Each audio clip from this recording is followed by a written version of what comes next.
We were contacted by RCGA at that time. But I'm guessing the year between '83 and '85, somewhere in that period, by a fellow who was vice president of RCGA. His name was George Sloan.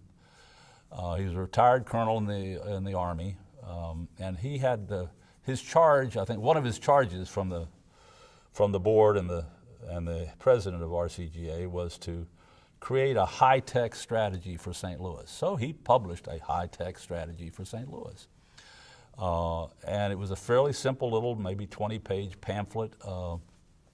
Didn't have, I don't think, much of any maps of anything in it. It was just more of a statement of perceived policy and opportunity.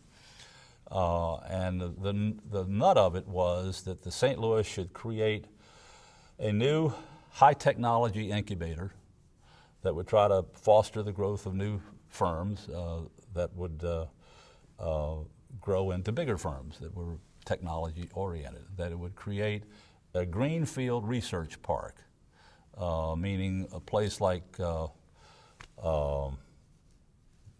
one in North Carolina. I'm trying to think. What's one? We don't know what it is. I can't think of the name, but they called it a greenfield research park, a suburban place where corporations would build their office buildings and research facilities. And Princeton was one of the profound examples of that in Princeton, New Jersey. And then the third piece was an urban research park. So George saw that as his mission then, was to implement that plan. And so somehow he got to us, I can't tell you how, and we helped to articulate that strategy. And the first thing we did was look at a way to build the Greenfield Research Park. And that led to the creation of the University Research Park out in Weldon Spring. The whole process where the university system, not UMSL, the university system bought that land from the government. And that had been land that was part of a big atomic energy production facility out in that area. And 83, 85. So when we started, and we did the feasibility study for the Missouri Research Park. If you may recall, Rick Finholt was hired to run that, and he did a wonderful job doing that. He's now retired. But that project is pretty well played out and had an important role in St. Louis. So that was one piece. The second piece was the high-tech incubator, and that was first started, again, with the guidance of RCGA, but it spun out into more of a community-wide endeavor. And it was the St. Louis,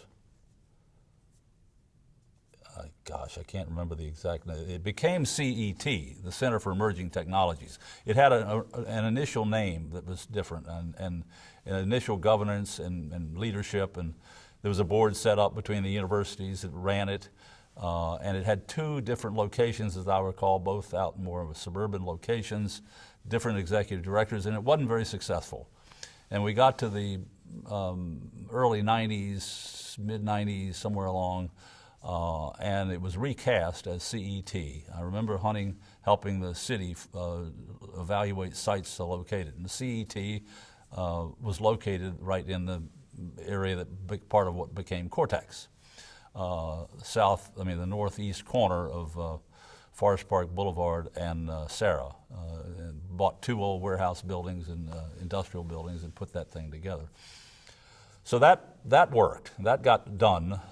Then hanging out there was the Urban Research Park. But going back to 83, 85 period, working for RCGA, we were asked, where should the Urban Research Park be? And did some very, very conceptual work on that, both programmatic as well as little diagrammatic drawings.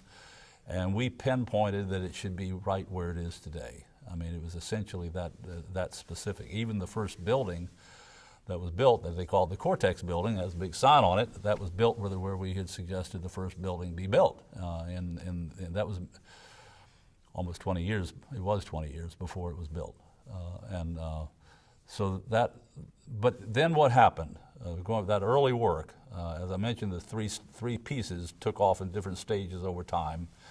And now with Cortex, all three have been implemented. But nothing was really happening toward the urban research park. In around 1990, I think it was the guidance of the city staff, the director of SLDC, a fellow from Boston, at least he'd come here from Boston, to run that organization.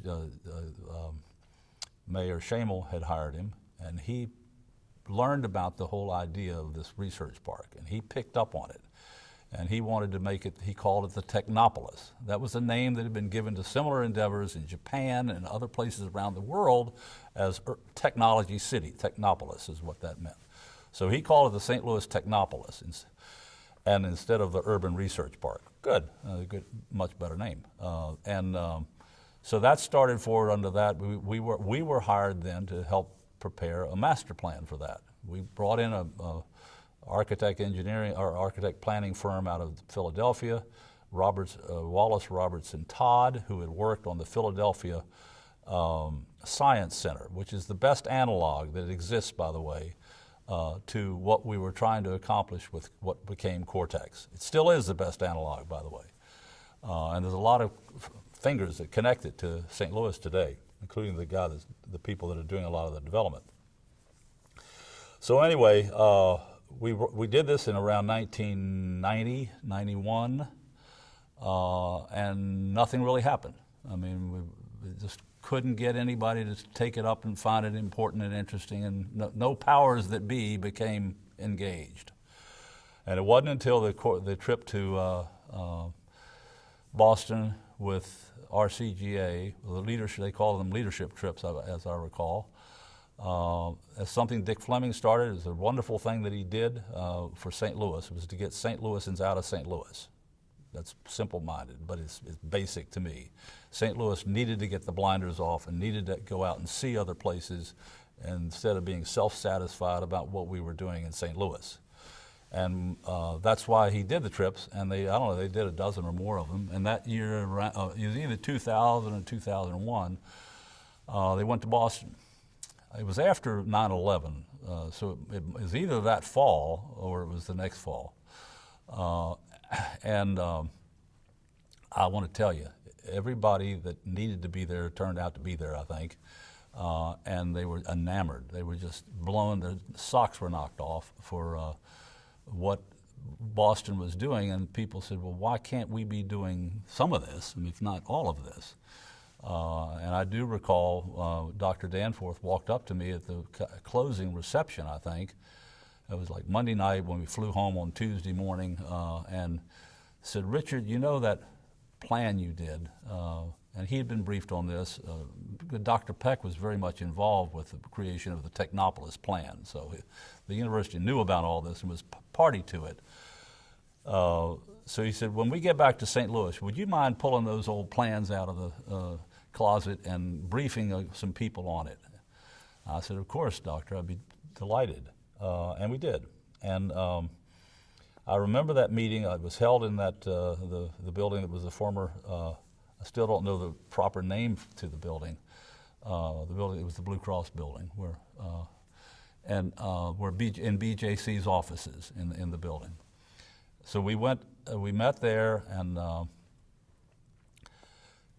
everybody seemed to be fascinated by this thing.